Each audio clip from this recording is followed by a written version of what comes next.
is 7 or 8 months before we get back at it. It has been a tough January for me. I haven't been sleeping well, that kind of thing, because it's just left a bad taste in my mouth the way the season finished up, end quote. So obviously some demons following him around. We know Cousins didn't quite deliver on that contract this past season.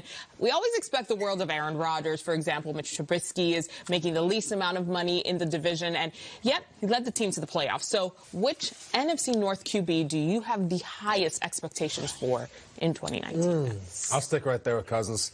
I follow Cousins on Twitter. I love it. It's a lot of on Friday, hey, what are you guys up to?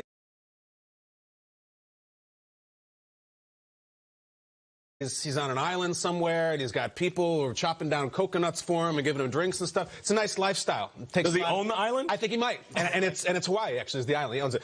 Makes a lot of money, and Peter. How long have we talked about Kirk Cousins, and what is what we talk about every single time in a nutshell? Can't win the big one. Makes a lot of money. Makes a lot of money. Can't win the big one. So what happened when he went out this year? Makes a lot of money. Didn't win the big one. Has to win one game at the end of the season. Can't win it. In fact, was almost a no-show. Here's what I'll say for Kirk Cousins, though. There's a level of self-awareness that I think is in his personal life, his family life, and his professional life. We just showed that quote. All he's been talking about to Dan Patrick, to Melissa Stark on the red carpet, to GMFB weekend.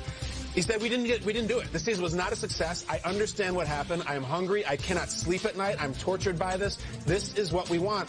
And you look, the problem with Cousins, we all look at it, his situation is turnkey.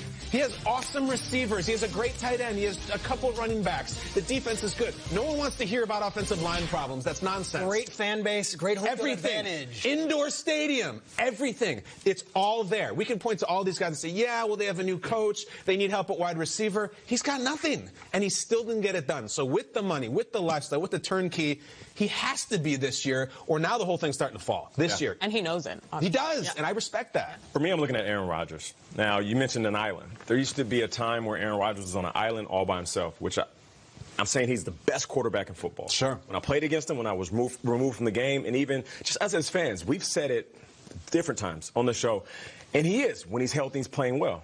Now he's on a different island. It's almost like an island of isolation because his coach gets fired. Fortress of solitude. Right, that's exactly what it is. And people are saying, well, you know, what is it? Is it the team not fulfilling expectations?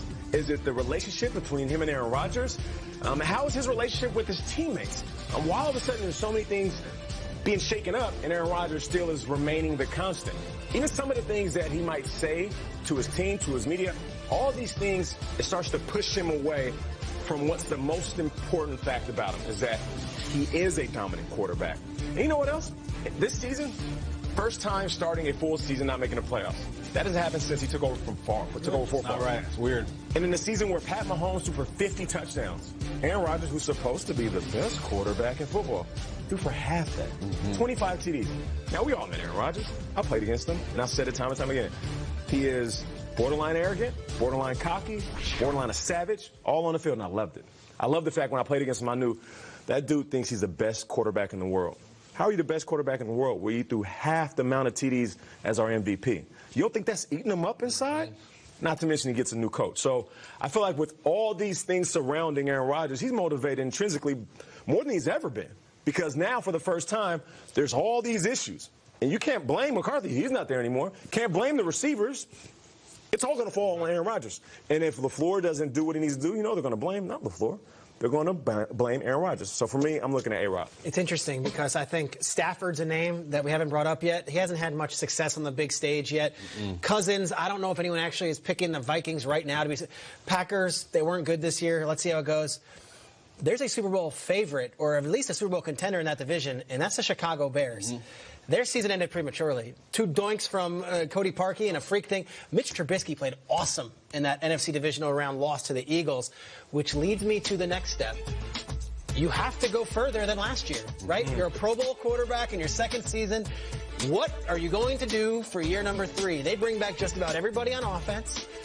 Chuck Pagano comes in for Vic Fangio. That should be just fine on defense. Khalil Mack is going to be back. Coach of the year. Coach of the year, Matt Nagy. Tariq Cohen's going to have another, set of skills that he'll pick up on the offense. For me, it's not that Trubisky has to live up to the hype. It's you have to progress. You got to be better. And what can you do to get better? Because the Rams in year 2 of Jared Goff went to the playoffs and lost the first round. They're Coach of the Year. That was great. In year 3, same deal. They went to the Super Bowl. Yeah.